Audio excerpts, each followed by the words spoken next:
I cannot believe that it is October and I can wear all of the cozy stuff, which is what we're wearing. Hey, hi, hello team. My name is Monique. This is Bookwitch Reviews. And today you guys are going to be introduced to my very new TBR game, TBR Tombola. In case you were not aware, this is my channel. I usually call this the cauldron because I am a witch on the inside, and I have for a while been trying to figure out how in the world I am going to make TBRs more exciting when I am not on a readathon, which is not always something I want to do. And also I just really like the idea of making my very own TBR game, so that is where this came in. So this is a tombola. In case you did not know, it's something that people use for bingo. People use it for like winning stuff. You can do it with tickets. I don't know the whole behind of a bingo / tombolas, but I did know that I think it would be rather fun if I get to do this once a month. I am going to pick 6 balls. Yes, they're little ball thingies. And then I have written out a nice little list of prompts for these balls. So there are 99 balls in here. Okay, so I am going to very briefly talk you through my not quite set list of tombola prompts. They may or may not change a little bit, but for this month, this is how it's going to go. Okay, so I will leave a list down below to the actual numbers this is going to go for, but because there are 99 and I am not going to find a prompt for 99 things, this is how we are going to do it. All right, are you ready? Are you set? I am not. This is going to be a long first video, but please bear with me because I'm really excited about it. Also, I cannot believe that it is October and I can wear all of the cozy stuff, which is why we're wearing a hat. Also because my hair needs a wash. But that is not the important bit. You're ready. This is the list. Okay, so here we go. So from number 1 to 5, I will be picking a reread because I love me my rereading. I also have a reread jar, which I have not made yet, but I am going to pick it. From 6 to 10, we have YA fantasy. From 11 to 15, we have adult fantasy. From 16 to 20, we have a romance or paranormal romance, because that is something I would like to get back to. From the numbers 21 to 25, we have epic fantasy, which is also called high fantasy. From 26 to 30, we have a sequel or the continues of a series, a continued series. So basically me catching up on my sequels. From 31 to 35, we have sci-fi. 36 to 40, we have queer rep. 41 to 45, we have own voices. From 46 to 50, we have the chance card, which I will show you later. From 51 to 55, we have magical realisms, or like sprinklings of magic. Can also maybe be picking contemporaries in here if they have like a little bit of too much.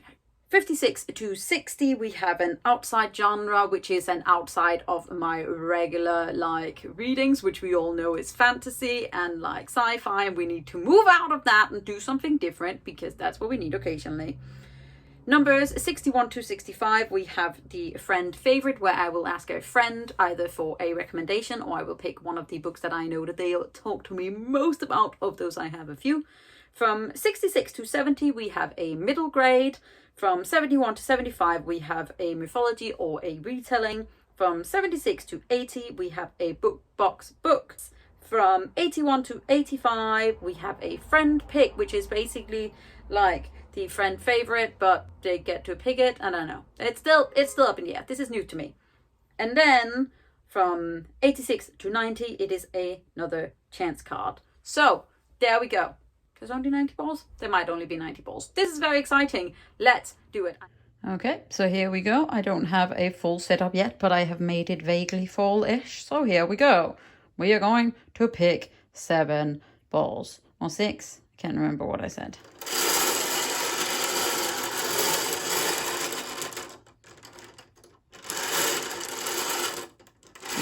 Everything. How did I do this? So we got the first ball. I'm sorry that you moved. So this is 41.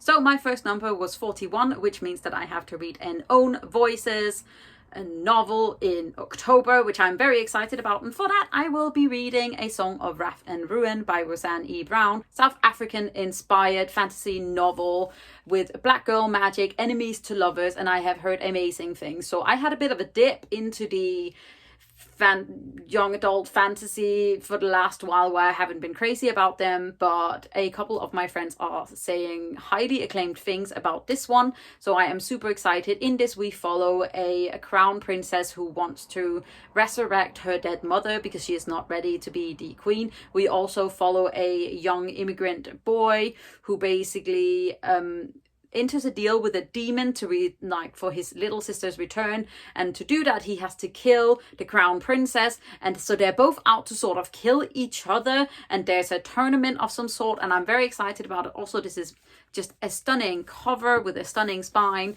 and yes, I've heard amazing things about it. So that is my first roll, pick, ball. Next one. That's nice.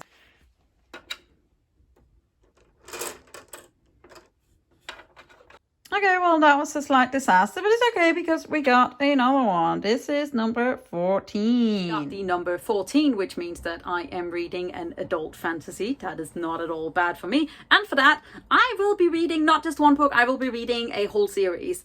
And it's this one. This is The Puppy War by R.F. Kuang, and I have been so incredibly lucky that I have both the arc, The Dragon Republic, which is already out, and I also have an arc of The Burning Guard, which is coming out later this year, I believe November. I will put the correct date here, and I am literally going to do a power read. I am going to reread this beautiful Chinese-inspired war epic fantasy, basically, where we follow a young girl who, to get out of an arranged marriage, basically takes this test to go into this very esteemed, very privileged military academy. And then we have half of the book in a school setting and the other half of the book in this like war setting. It is brutal, it's gritty, it's so wonderfully written, it's stunning, and the mythology and the magic within it is just very, very interesting and deep diving. So obviously I have read this before. I read it 2019 as my very first book, and I read it in a day. So I'm going to do a power reread of this, and then I am super excited to read both The Dragon Republic and The Burning Guard, and then hopefully not die in between. So that will be my second book.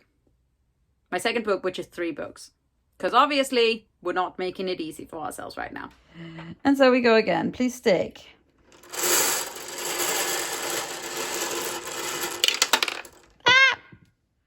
I will learn how to do this. Next one is number 11.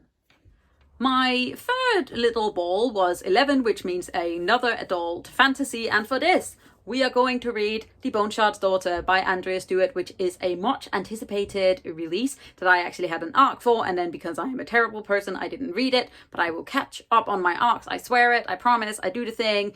This is a very interesting magic like wielding world apparently, and in it we follow a young girl who is the heir to the throne of this like country, and then before she can take the throne, her father, I believe, changes the hierarchy, so she is no longer the heir to the throne. There's something like that. It is apparently multiple POVs in here, and this young girl, basically the kingdom or the kings and the queens of this country have this bone shard magic, and everyone in this country have to give a little bone shard when they are, I think they're newborn or something like that, and then the like royal family can make these bone constructs basically and give them like tasks, and then they protect, or they are servants or whatever. And I'm just super excited about reading this book because I've heard so many amazing things about it. The cover is stunning, so is the spine. This is the Illumicrate edition, and it had a beautiful bookmark with it, and I am just so pumped for this TBR already because I am getting the good things. Please stop being a douchebag to me.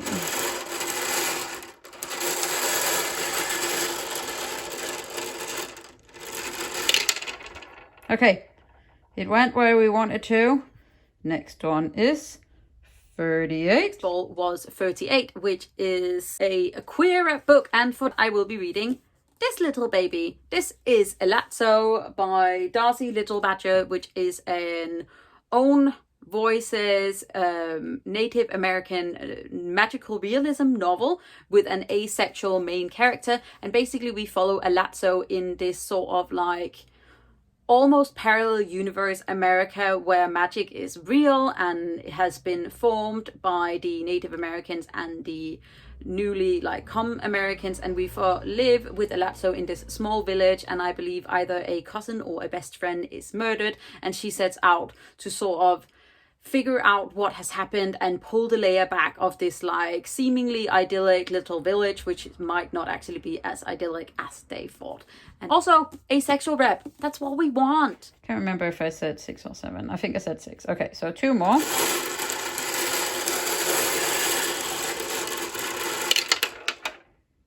Nice. We'll learn how to do this. We have 10.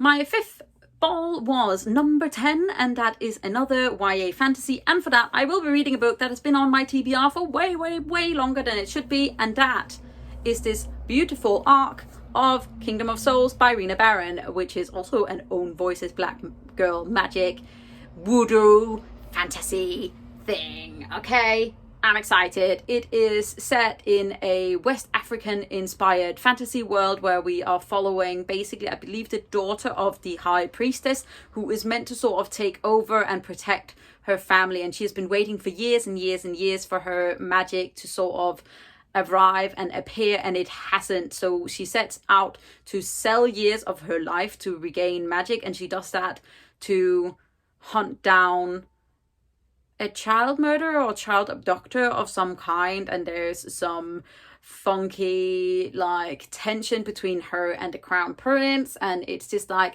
I think I read the first 50 pages and then ended up just putting this away because I wasn't in the right headspace for it, but I really loved the setting of this book, and I loved the tone and the voice of it, so I'm very excited about finally getting back to reading it. So that is my YA pick of fantasy for my 5th book. I don't know if it's quite fantasy or more like new adult, but you know, we're running with it. Okay, I may have to change some things. We'll see. Everything is fine. Okay, and last book. And here we go is 45. So number 45 is another own voices little thing, and for that I will be reading a contemporary, but I will be reading the Henna Wars by Adiba Jagida, which is a contemporary female cute romance where we follow a young bisexual Muslim girl. I don't know if the other girl is also bisexual or lesbian, but basically we are setting out with this young Muslim girl who is trying to make her family sort of accept the fact that she might like girls. She ends up in this rivalry with an old friend of hers, Flavia, who she also used to have a crush on, because her school says that they have to create these like individual businesses, and our main character decides to go with Henna because it is important to her culture, and Flavia, who is a young black girl, decides to do the same, and there is discussions about cultural appropriation in here and sexuality and family, and apparently it's just adorable and humorous and cute, and I'm very excited about reading it, even though contemporary is not really normally my thing. Also, I just really love this very soft pastel. It's just so goddamn cute. That is 7. I think that's the 7. So for my very last number, I got 7. Number 7 is 7, which is another young adult fantasy. And for that, I will be reading. This is Forrester Soul by Laurie M. Lee, which is her debut novel, which is a book about sisterhood and friendship and deep magic. And basically, our main character is the trained up assassin to this royal family when she suddenly finds out that she has this soul magic because she brings her best friend back from the dead, and so she needs to go train in this forest of souls with this spider king, I think, who is basically keeping demons or this evil forest at bay. I'm not entirely sure. It sounds wonderful. I love the cover, so yes, I will either or if I'm not reading this one, I will be reading The Mermaid, the Witch and the Sea by Maki Takada Hall, which is another much anticipated release from me. It is a queer, non-binary sea magic novel. It looks like this, it's stunning, and I really want to read it very soon. So it's either this one or this one. And that is my stack, team. Those are my 7 books from the TBR Tombola game. So this is my little stack of books. I want you to pretend that the Dragon Republic and the Burning God is on top of here. So technically we have 9 books already, and then I am hoping to sneak some other reading in, but we will see what happens. So yes, this was my very first TBR Tombola game. I hope you have enjoyed it. I hope I'm gonna enjoy it, and then hopefully next month we'll get some more differences in numbers, even though this is quite a nice way to start it out. So if you did enjoy this, give it a thumbs up, hit that subscribe button at the same time so you don't miss out on my weekly vlogs for while I do this. And also, if you want to see whether or not I can do it, that'll be nice. Join me in this journey together.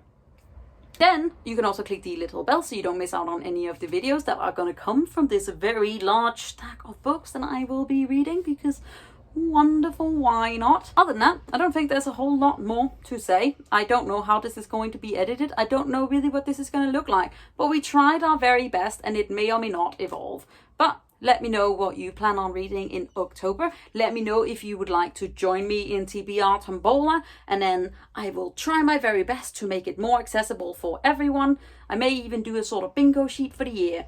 We'll see how it goes. Take care of yourself. I'm proud of you. You are doing great, and I will see you really soon with another video. Bye. Hey, hi, hello team. My name is Monique. This is The Cauldron. No, wait, why are we talking like this? Blah, blah, blah, blah, blah.